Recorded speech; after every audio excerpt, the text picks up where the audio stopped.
Doc kung sino ang mga manliligaw ni Roxy para alam niya kung sino ang kanyang kompetensya. Sinabihan ni Roxy si Doc na huwag siya nitong ligawan dahil may anak na siya. Maghanap na lamang ito ng iba na karapat-dapat sa kanya. Ngunit ayaw maghanap ng iba ni Doc dahil si Roxy lamang ang kanyang gusto at tanggap niya ito kahit may anak pa si Roxy. Habang sina Tanya at Tori ay naging close na sila sa isa't isa at nagtatanong na si Tori sa mga personal na buhay ni Tanya para makilala niya ng lubusan ang kanyang sekretarya.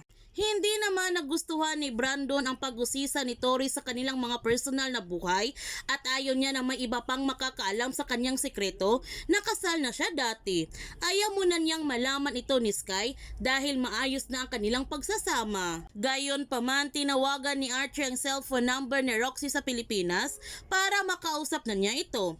Pero si Riley ang nakasagot sa kanyang tawag. Tumulo kaagad ang kanyang mga luha noong narinig niya ang boses ng kanyang anak. Nagtataka naman ang bata kung bakit hindi ito sumasagot sa kanyang mga katanungan. Kinuha ni Roxy ang kanyang cellphone mula sa kanyang anak dahil kanina pa niya ito hinahanap.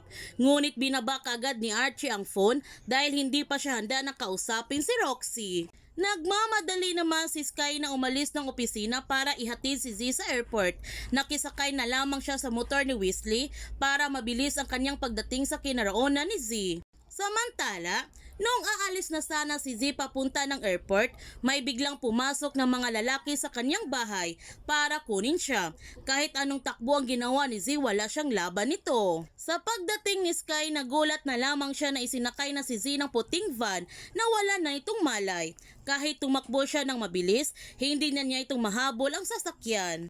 Kaya huwag natin palalapasin ang kapanapanabik ng mga tagpo sa High Street. Kung bago ka pa channel ko, don't forget to like, subscribe, and click notification bell para palagi kang updated sa mga videos in-upload ko. Thank you for watching and God bless to everyone!